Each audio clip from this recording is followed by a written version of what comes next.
everybody thinks they want to be an entertainment lawyer. Every law student, and those of you saying, I don't want to be, you're smart. It's very sexy sounding, it's exciting sounding, and it's a great job. Let's face it. There are, it's fun stuff, but it's hard work. There's very few of us really who do it in the bar. If you took all the lawyers in the country and put you all, of course, a lot of people let the drug bomb in that room, but and you took the ones who were proper entertainment lawyers, it'd be a very small percentage. Now, I don't know, maybe for all I know, it's way more than I think, but my impression is it's a very small. I probably know every record lawyer there is to know in this country, and I've been doing it for long enough. I should, but there's not that many. Could a corporate lawyer say I never a corporate lawyer, or a divorce lawyer I never divorce? Of course not. You probably don't even know a divorce lawyer in New York City. Forget, let alone the country. So there's not that many. It's very hard to really get into it. So practice development is very competitive. Certainly, with the shrinkage in the market this year, the record business is down 10%. Although last quarter was up, we're still overall down 10%. We'll see. Maybe Christmas will be good because of who knows why. The iPod is wonderful, but now it's back to a singles market. So people aren't buying albums, they're buying singles. So, you have shrinkage of the market from a sales point of view. There used to be 6 major labels, and there was 5. Now there's 4. And if Warner and EMI merge, there'll be 3. Guess what? Less record deals. So, to get yourself, clients is very, very competitive. So how do you do it? You basically get out there. You have to be involved with, all the organizations that surround the music business, the T.J. Martell Foundation.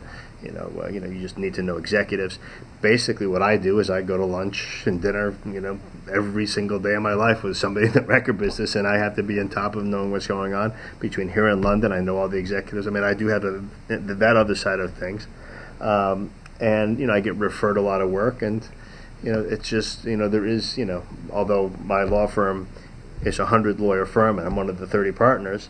Music marketing, and we have a marketing department. I drive them all nuts. I'm like, you can't market for music. I have to. It's me hanging out at 2 a.m. with friends of mine. That's marketing. Kidding aside, obviously, we have a nice reputation. You need to have successes, and it's a relationship business. It really is one of those. There's cliches out there. My response to why things are cliches is because they've been true for a long time. So cliche sounds like it's a bad word, but it means that there's some truth out there that's somewhat universal.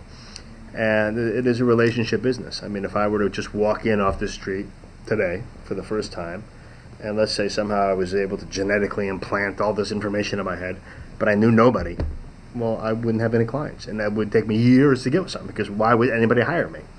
Even though I knew exactly what I'm sitting here knowing. So, you need to get the trust of people. And, and you're dealing with the same people over and over and over again. So, it's very easy to make enemies. I do my best to make friends. But, client development is word of mouth.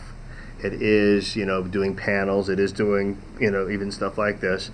And just getting out there. There's really no magic formula, and there's no training program to go on.